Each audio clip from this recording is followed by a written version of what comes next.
Ashokapuram youth ಬಾಯ್ಸ್ಗೆಲ್ಲ ಒಂದು ಮಾತು ಹೇಳ್ತಿದ್ರು ತಮ್ಮ. ಅಂಬೇಡ್ಕರ್ ಜಯಂತಿ ನೀವು ಮಾಡಬೇಕಾದ್ರೆ ಅಂಬೇಡ್ಕರ್ ಸ್ತ್ರೀವಾದಿ ವೇದಿಕೆಯಲ್ಲಿ ನಾನೊಬ್ಬಳನ್ನೇ ಕೂರಿಸಿದ್ದೀರಂದ್ರು. ನಿಮ್ಮೂರನ್ನ ಹೆಣ್ಮಕ್ಳನ್ನೇ ಕೂಡಿಸ್ರು, ನಿಮ್ಮೂರ್ ತಾಯಿಯನ್ನ ಕೂಡಿಸ್ರಿ. ನೀವೆಲ್ಲಿಂದನೂ ಕರ್ಕೊಂಡ್ ಬರ್ಬೇಕಾಗಿಲ್ಲ. ಮುಂದಿನ ಸಲ ಅರ್ಧದಷ್ಟು ಹೆಣ್ಮಕ್ಳನ್ನ ಕೂಡಿಸ್ರಿ. ಅಂಬೇಡ್ಕರ್ ಆತ್ಮಕ್ಕೆ ನಿಜವಾಗ್ಲೂ ಶಾಂತಿ ಸಿಗತ್ತೆ, ಖುಷಿ ಆಗ್ತಾರೆ. ಯಾಕಂದ್ರೆ ಅಂಬೇಡ್ಕರ್ ಅವರೊಂದು ಮಾತು ಹೇಳ್ತಾ ಇದ್ರು,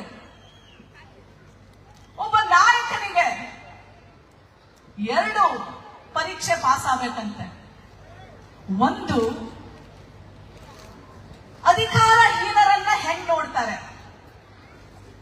ಅಧಿಕಾರಹೀನರು ಅಂದ್ರೆ ಬರೀ ಗಂಡಸರೇ ಆಗೋಲ್ಲ ತಮ್ಮ. ನಿಮ್ ಮನೇಲಿ ಎಲ್ಲ ಹೆಣ್ಮಕ್ಳು ಅಧಿಕಾರಹೀನರೇ, ಹೌದು ಇಲ್ಲ? ಇಲ್ದಿದ್ರೆ ಇಷ್ಟೊತ್ತಿಗೆ ಅರ್ಧ ಸಭೆ ಹೆಣ್ಮಕ್ಳನ್ನ ಕೂಡಿಸ್ತಿದ್ರಿ.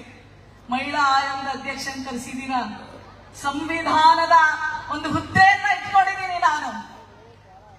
ನಮ್ ಹೆಣ್ಣು ಮಕ್ಕಳಿಗೆ ಅವಕಾಶ ಕೊಡಬೇಕು. ಎಲ್ಲಿವರೆಗೂ ಅರ್ಧದಷ್ಟು ಅಶೋಕಪುರಂನ ಹೆಣ್ಣು ಮಕ್ಕಳು ಸಮಾನತೆ ಸಾಧಿಸೋದಿಲ್ವೋ ಅಲ್ಲಿವರೆಗೂ ಅಂಬೇಡ್ಕರ್ ಜಯಂತಿಗೆ ಅರ್ಥ ತುಂಬೋದಿಲ್ಲ. ಮಾಡ್ತಾ ಇದ್ದೀರಾ ನೀವೆಲ್ಲರೂ, ನಾನು ಒಪ್ಕೊಂಡೆ. ಬಟ್ ತಾಯಿಯಾಗಿ ನಾನು ಹೇಳ್ತೀನಿ, ನಿಮ್ ಹೆಣ್ಣು ಮಕ್ಕಳಿಗೆ ಅವಕಾಶ ಕೊಡಿ. ನೀವು ನಿಮ್ಮೂರಲ್ಲಿ ನಿಮ್ ವೇದಿಕೆ ಕೊಟ್ಟಾಗ ಇನ್ನೊಂದೂರಿಗೆ ಇನ್ನೊಂದು ವೇದಿಕೆ ಸಿಗುತ್ತಪ್ಪ. ನಮ್ಮೂರಲ್ಲಿ ನಮ್ಮ ಹೆಣ್ಣು ಮಕ್ಕಳಿಗೆ ವೇದಿಕೆ ಕೊಡ್ಲಿಲ್ಲ ಅಂದ್ರೆ ಎಲ್ಲೂ ಸಿಗೋದಿಲ್ಲ. ರಮಾಬಾಯಿ ಅವರಿಗೆ ಚಪ್ಪಾಳೆ. ಹೆಣ್ಣು ಮಕ್ಕಳಾದ್ರೂ ಹೊಡಿರಪ್ಪ ಚಪ್ಪಾಳೆ. ಗಂಡು ಮಕ್ಕಳು ಹೊಡಿತೀರ ಇರೋ? ಜೋರಾಗಿ ಹೊಡಿಬೇಕಪ್ಪ. ಯಾಕೆಂದ್ರೆ ನಾನು ಯಾವಾಗ್ಲೂ ಹೇಳ್ತಿರ್ತೀನಿ, ನಾನು ಅಂಬೇಡ್ಕರ್ ಮಗಳು ಅಂತ. ಅಂಬೇಡ್ಕರ್ ಕಡೆಯವರೆಗೂ ಜಾತಿಯ ವಿನಾಶಕ್ಕೆ ಹೋರಾಟ ಮಾಡತಕ್ಕಲ್ಲ.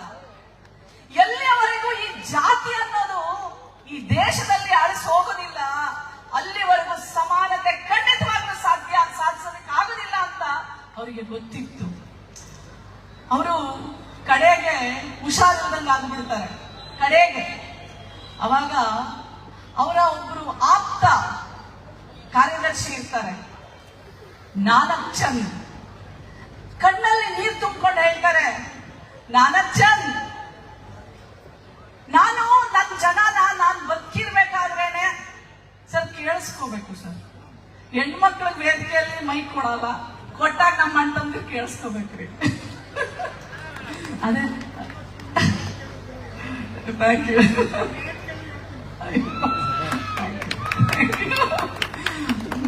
ಅಂದ್ರೆ ನಾಲ್ಕು ಚಂದ್ರಗೆ ಅಣ್ಣ ಹೇಳ್ತಾರೆ,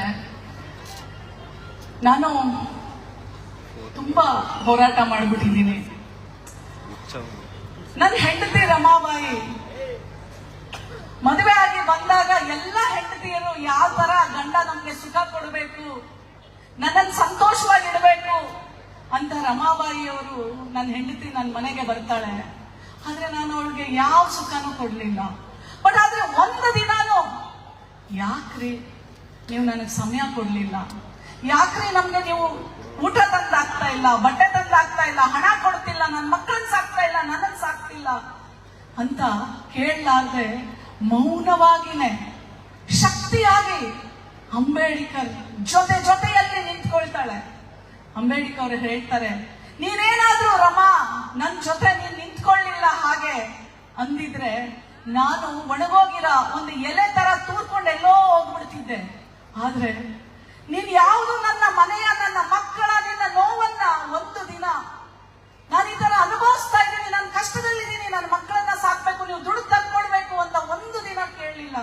ನನ್ ಗಂಡ ಓದು ಬರಹ ಕಲ್ತಿದ್ದಾನೆ, ಸಭೆ ಸಮಾರಂಭಗಳನ್ನ ಅಟೆಂಡ್ ಮಾಡ್ತಾ ಇರ್ತಾರೆ, ಹೋರಾಟ ಚಳುವಳಿಗಳನ್ನ ಮಾಡ್ತಾ ಇದ್ದಾರೆ, ನನ್ನ ಜನರಿಗೆ ನ್ಯಾಯಸಮ್ಮತವಾದ ಸಮಾನತೆಯ ಕಡೆ ಹೋರಾಟ ಮಾಡ್ತಾ ಇದ್ದಾರೆ ಅಂತ ಹೇಳಿ ಆ ಹೆಂಡತಿ ಮೌನದಲ್ಲಿ ಬೆರಣಿ ತಟ್ಟು ಬಿಟ್ಟು ಬೆರಣಿಯನ್ನ ಮಾಡ್ತಿದ್ರಂತೆ ರಮಾದೇವಿಯವರು.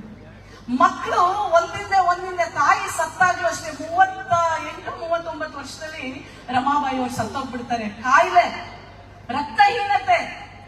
ಒಂದು ಮಕ್ಕಳು ಹೆತ್ತ ಮೇಲೆ ಅವರಿಗೆ ಶಕ್ತಿನೇ ಇರೋದಿಲ್ಲ, ಸರಿಯಾದ ಊಟ ಇರಲ್ಲ, ಸೊ ಹಾಗಾಗಿ 1940ರಲ್ಲಿ ದ ಪಾರ್ಟಿಷನ್ ಆಫ್ ಇಂಡಿಯಾ ಅಂತ ಒಂದು ಪುಸ್ತಕ ಬರೀತಾರೆ ಅಂಬೇಡ್ಕರ್ ಅವರು. ಅದನ್ನ ತನ್ನ ಹೆಂಡತಿಗೆ ಸಮರ್ಪಣೆ ಮಾಡ್ತಾರೆ. ಯಾಕೆ ಮಾತು ಹೇಳ್ತೀನಿ ಅಂದ್ರೆ, ಅಷ್ಟೊಂದು ಪ್ರೀತಿ, ಅಷ್ಟೊಂದು ಗೌರವ ಅಂಬೇಡ್ಕರ್ಗೆ. ತನ್ನ ತಾಯಿ ಭೀಮಾಬಾಯಿ ತಾನು ಊಟ ತಿನ್ನಲಾರ್ದೆ ತನ್ನ ಮಕ್ಕಳಿಗೆ ಊಟ ಉಣಿಸಿ ಸತ್ತೋಗ್ತಾಳೆ, ಹಸಿವಿನಿಂದ ಸತ್ತೋಗ್ತಾಳೆ. ಹೆಂಡತಿನೂ ಹಾಗೆ ಮಕ್ಕಳಿಗೆ ಗಂಡನಿಗೋಸ್ಕರ ತನ್ನ ಜೀವವನ್ನ ಮುಡುಪಾಗಿಟ್ಟು ಸತ್ತೋಗ್ಬಿಡ್ತಾಳೆ. ಅವ್ರು ನೋಡ್ತಾರೆ, ಹೊರದೇಶಕ್ಕೆ ಓದಕ್ಕೆ ಹೋದಾಗ ಅಲ್ಲಿ ಹೆಣ್ಣು ಮಕ್ಕಳು ಒಂದಿದ್ರೆ ಹಡಿಯೋದಿಲ್ಲ, ಅಲ್ಲಿ ಫ್ಯಾಮಿಲಿ ಪ್ಲಾನಿಂಗ್ ಇರುತ್ತೆ. 2 ಮಕ್ಕಳು ಬೇಡ ಅಂತಂದ್ರೆ ಹೋಗ್ಬಿಟ್ಟು ಆಪರೇಷನ್ ಮಾಡಿಸ್ಕೊಂಡ್ಬಿಡ್ತಾರೆ. ನನ್ನ ದೇಶದಲ್ಲಿ ಯಾಕೆ ಇಲ್ಲ? ನನ್ನ ದೇಶದಲ್ಲಿ ಹೆಣ್ಣು ಮಕ್ಕಳನ್ನ ಯಾಕೆ ಹೆರಿಗೆ ಯಂತ್ರದ ಎಲ್ಲರೂ ನೋಡ್ತಾರೆ?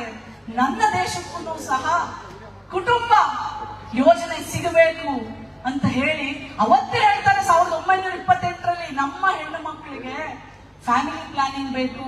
ನಮ್ಮ ಹೆಣ್ಣು ಮಕ್ಕಳು ಒಂದ್ರಿಂದ ಮಕ್ಕಳನ್ನು ಹಡಿದು ದೈಹಿಕವಾಗಿ ಮಾನಸಿಕವಾಗಿ ನಿಶಕ್ತಿ ಹೊಂದಿ ಬೇಗ ಸಾಯ್ತಾ ಇದ್ದಾರೆ. ಆ ಹೆಣ್ಣು ಮಕ್ಕಳಿಗೆ ಫ್ಯಾಮಿಲಿ ಪ್ಲಾನಿಂಗ್ ಬೇಕು ಅಂತ 1920 ನನಗೆ ನೆನಪಿದೆ.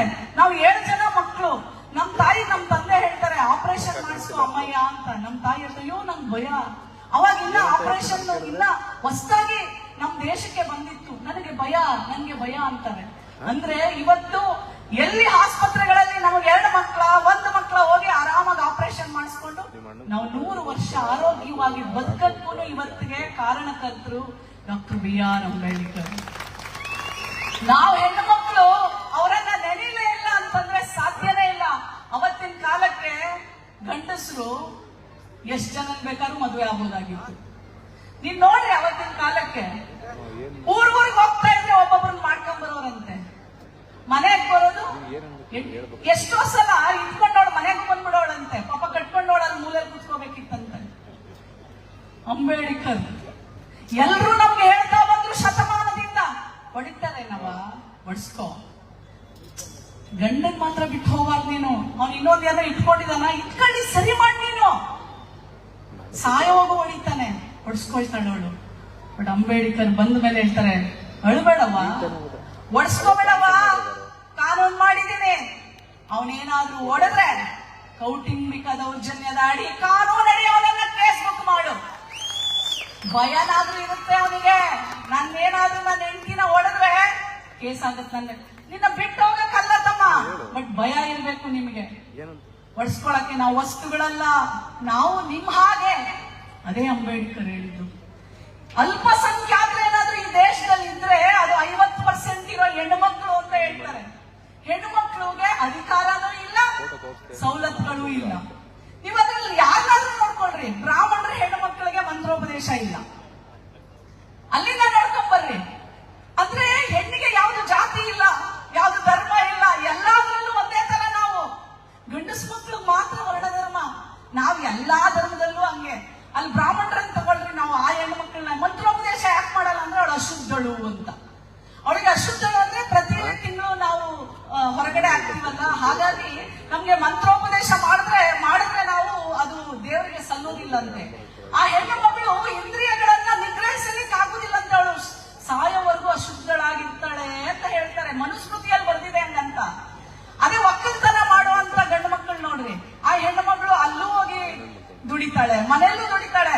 ಯಾರಾದ್ರೂ ಆ ಹೆಣ್ಣು ಮಗಳ ಹೆಸರಿಗೆ ಆಸ್ತಿ ಬರ್ಕೊಡ್ತಾರ? ಎಷ್ಟ್ ಜನ ಇಲ್ಲಿ ಹೆಂಡತಿಯರಿಗೆಲ್ಲ ಆಸ್ತಿ ಬರ್ಕೊಟ್ಟಿದ್ರ? ಕೈ ಎತ್ತಿ.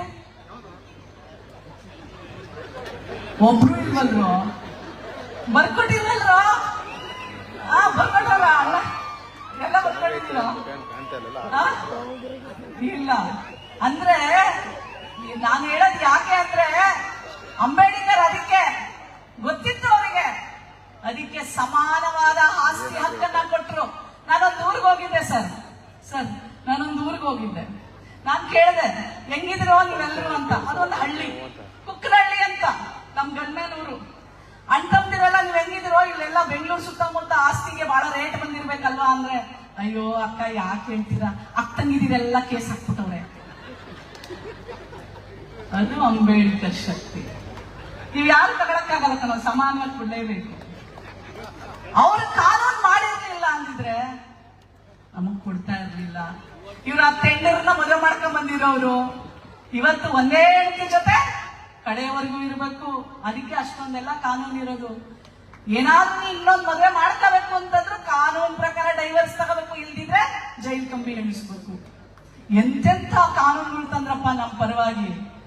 ಎಲ್ಲರೂ ಹೇಳಿದ್ದೇನಂದ್ರೆ ನೀನು ಅಳವ ಅಳವ ಅಳವ ಅಂದ್ರು. ಬಟ್ ಇವ್ರೇನು ಅಳಬೇಡವ, ಒಡಿಸ್ಕೊಂಬೇಡವ, ನಿನ್ನ ಜೊತೆ ಕಾನೂನಿದೆ, ಪೊಲೀಸ್ ಇದೆ, ಶಕ್ತಿ ತುಂಬ್ತೀವವ ಅಂತ ಹೇಳೋದ್ರು ಅಂಬೇಡ್ಕರ್. ಅದನ್ನ ಮರಿಬಾರ್ದು. ಇವತ್ತು ನಮ್ಮ ಮನೆಗೆ ಒಂದು ಹೆಣ್ಮಗಳು ಬಂದಿದ್ಲು. ಮೇಡಮ್, ನನ್ ಗಂಡ 3 ಜನ ಮಕ್ಕಳನ್ನ ಬರೀ ಹೆಣ್ಮಕ್ಳು ಅಂದ್ಬಿಟ್ಟು ಹೊರಗೆ ಹಾಕಿದಾನೆ ಮೇಡಮ್, ರಾತ್ರಿ ಎಲ್ಲ. ಇನ್ನೊಬ್ಳು ಯಾಕೆ ಕರ್ಕೊಂಡ್ಬಂದು ಇವಳು ನಿಮ್ಮಮ್ಮಿ ಅಂತ ಹೇಳ್ತಾವನೆ ಮೇಡಮ್ ಅಂತ. ನಮ್ ಇದೇ ಮೈಸೂರು ಜಿಲ್ಲೆಯವರು ಫೋನ್ ಮಾಡಿ ಹೇಳಿದೆ, ರಾತ್ರಿ ಮಧ್ಯರಾತ್ರಿ. ಆಮೇಲೆ ನಮ್ CDPO ನಮ್ಮ ವುಮೆನ್ ಅಂಡ್ ಚೈಲ್ಡ್ ಅವರೆಲ್ಲ ಕರೆದು ಪೊಲೀಸು ಎಲ್ಲ ಕೌನ್ಸಿಲಿಂಗ್ ಮಾಡಿ ಈಗ ಅವನಿಗೆ ಭಯ ಭಕ್ತಿಯಿಂದ 3 ಜನ ಹೆಣ್ಮಕ್ಳನ್ನ ಕರ್ಕೊಂಡೋಗಿ ಮನೇಲಿ ಚೆನ್ನಾಗಿದ್ದೀನಿ ಅನ್ಬಿಟ್ಟು ಫೋನ್ ಮಾಡಿದ್ರು. ಅದು ಕಾನೂನಿನ ಶಕ್ತಿ, ಅದು ಅಂಬೇಡ್ಕರ್ ಶಕ್ತಿ. ಕಡೆಯದಾಗಿ ಹೇಳ್ಬಿಡ್ತೀನಿ ನಿಮ್ಗೆ, ನಿಮ್ಮ ಹಕ್ಕುಗಳಿಗೆ ನೀವು ಹೋರಾಟ ಮಾಡಬೇಕು. ಈ ಒಂದು ಸೆಲೆಬ್ರೇಷನ್ ನಮ್ಮ ಅಶೋಕ ಯೂತ್ ಅಸೋಸಿಯೇಷನ್ ನಮ್ಮ ಯುವಕರು ಮಾಡಿದೀರಾ. ನಮ್ಮ ಕೃಷ್ಣ ತಮ್ಮ, ಇಡೀ ಎಲ್ಲರಿಗೂ ನಾನು ಹೇಳ್ತೀನಿ, ಅಶೋಕಪುರಂನ ಪ್ರತಿಯೊಂದು ಹೆಣ್ಣು ಮಗಳಿಗೂ ಯಾರೇ ದೌರ್ಜನ್ಯಕ್ಕೊಳಗಾಗ್ಲಿ, ಯಾರಿಗೇ ಶಿಕ್ಷಣ ಬೇಕು, ಯಾವುದೇ ವ್ಯವಸ್ಥೆ ಬೇಕು, ನೀವೆಲ್ಲ ಆ ಹೆಣ್ಣು ಮಕ್ಕಳ ಧ್ವನಿಯಾಗಿ. ಅವಾಗ್ಲೇ ಈ ಅಂಬೇಡ್ಕರ್ ಜಯಂತಿಗೆ ಅರ್ಥಪೂರ್ಣ ಸಿಗುವುದು. ಮಾಡ್ತೀರಾ ಎಲ್ಲರೂ? ನೋಡಿ, ಒಂದು ತಿಳ್ಕೊಳ್ಳಿ, ಎಷ್ಟೋ ಜನ ನನ್ಗೆ ಹೇಳ್ತಾರೆ, ಮೇಡಮ್ ಯಾಕವ ಓದ್ತಾ ಇಲ್ಲ, ಮೇಡಮ್ ನಮ್ಗೆ ಅದಿಲ್ಲ, ಮೇಡಮ್ ನಮ್ಗೆ ಇದಿಲ್ಲ. ನಿಮಗೆ ಯಾವ್ದಿಲ್ಲ ಅಂತಲ್ಲ, ಅಂಬೇಡ್ಕರ್ ಜೀವನ ಒಂದು ಪರಿಚಯ ಆಗ್ಬಿಟ್ರೆ ಸಾಕು. ಗೋಣಿ ಚೀಲದ ಮೇಲೆ ಎಲ್ಲೋ ಮೂಲೆಯಲ್ಲಿ ಕೂಡ್ಸಿರ್ತಾರೆ, ನೀನೊಬ್ಬ ಅಸ್ಪೃಶ್ಯ, ನೀನು ನಮ್ ಜೊತೆ ಬರಬೇಡ ಅಂತ. ಆ ಗೋಣಿ ಚೀಲದ ಮೇಲೆ ಕೂತಿದಂತ ಮಗ, ಅಸಮಾನತೆಯ ನೋವನ್ನ ಉಂಡಂತ ಮಗ, ಅನ್ಟಚಬಲ್ ಅಂತ ಅನ್ಸ್ಕೊಂಡಂತ ಮಗ, ಮುಂದಿನ ದಿನಗಳಲ್ಲಿ ಆ ಎಲ್ಲ ನೋವುಗಳನ್ನ ಶಕ್ತಿಯನ್ನಾಗಿ ಮಾಡಿಕೊಂಡು ಹೋರಾಟ ಮಾಡಿ ಶಿಕ್ಷಣವನ್ನ ಪಡೆದು ಅನ್ಸ್ಟಾಪಬಲ್ ಮಹಾನಾಯಕನಾಗಿ ಹೊರಹೊಮ್ಮತ್ತು ಡಾಕ್ಟರ್ BR ಅಂಬೇಡ್ಕರ್. ನೀವು ನಾನು ಪ್ರತಿಯೊಬ್ಬರು ಡಾಕ್ಟರ್ BR ಅಂಬೇಡ್ಕರ್ ಮಕ್ಕಳು. ನಾವು ಅವರು ಏನ್ ಹೇಳೋದು ಅವರ ಅಡಿನೇ ನಾವು ನಡಿಬೇಕು. ನೀವೆಲ್ಲರೂ ನನ್ನ ಜೊತೆ ಒಂದು ಪ್ರಮಾಣ ಮಾಡ್ತೀರಾ? ಮಾಡ್ತೀರೇನ್ರ ಯುವಕರು? ಮಾಡ್ತೀರಾ? ಇದೇ ನನ್ನ ಮಾತು. ಲಾಸ್ಟ್ ನಾ ಬರ್ಕೊಂಡ್ಬಂದ್ಬಿಟ್ಟಿದ್ದೀನಿ, ಯಾಕಂದ್ರೆ ನನ್ನ ಮಕ್ಕಳು ನನ್ನ ಮಾತು ಕೇಳ್ತಾರೆ ಅಂತ ಗೊತ್ತು ನನಗೆ. ಎಲ್ಲರೂ ಎದೆ ಮೇಲೆ ಕೈ ಇಟ್ಕೊಳ್ಳಿ, ಎಸ್ಪೆಷಲಿ ಗಂಡು ಮಕ್ಕಳು ಇಟ್ಕೋಬೇಕಪ್ಪ. ಏನ್ ಅಂಬೇಡ್ಕರ್ ಮಕ್ಕಳು ಏನೋ ಅವಮಾನ ಆಗುತ್ತಾ? ಎಲ್ಲಿ ಕಾಣ್ತಾ ಇದೆ? ಓಕೆ, ಇದೆಲ್ಲ ಗಂಡು ಮಕ್ಕಳು ಜಾಸ್ತಿ ಇದೆ, ಹೆಣ್ಮಕ್ಳು ಕಡಿಮೆ. ನಮ್ಮ ಮನೆಯಲ್ಲಿ ಹುಡುಗರು ಸೌಂಡ್ ಜೋರಾಗಿ ಕೇಳ್ಬೇಕಪ್ಪ, ಜೋರಾಗಿ ಹುಡುಗರು. ನಮ್ಮ ಮನೆಯಲ್ಲಿ ಹೆಣ್ಣು ಮಕ್ಕಳನ್ನ ಗೌರವಿಸುತ್ತೇವೆ. ನಾವು ಯಾವುದೇ ಅನ್ಯಾಯ, ಹಿಂಸೆ, ಅಸಮಾನತೆ ಕಂಡಾಗ ಮೌನವಾಗಿರುವುದಿಲ್ಲ. ಯಾವುದೇ ದೌರ್ಜನ್ಯ, ಶೋಷಣೆ ನಾನು ಒಪ್ಪುವುದಿಲ್ಲ, ನಾನು ಮೌನವಾಗಿರುವುದಿಲ್ಲ. ಸಮಾನತೆ, ನ್ಯಾಯ ಮತ್ತು ಗೌರವಕ್ಕಾಗಿ ಧೈರ್ಯವಾಗಿ ನಿಲ್ಲುತ್ತೇನೆ. ಎಲ್ಲ ಕೆಟ್ಟ ಚಟಗಳನ್ನ ಬಿಟ್ಟು ಒಳ್ಳೆಯ ಅಂಬೇಡ್ಕರ್ ನಡೆಸಿದಂತ ದಾರಿಯಲ್ಲಿ ನಾವೆಲ್ಲರೂ ನಡೆಯುತ್ತೇವೆ. ಸೌಂಡ್ ಕಡಿಮೆ ಆಗೋಯ್ತಲ್ಲಪ್ಪ, ಜೋರಾಗಿ ಹೇಳಿ. ನಡೆಯುತ್ತೇವೆ. ಜೈ ಭೀಮ್, ಜೈ ಭೀಮ್.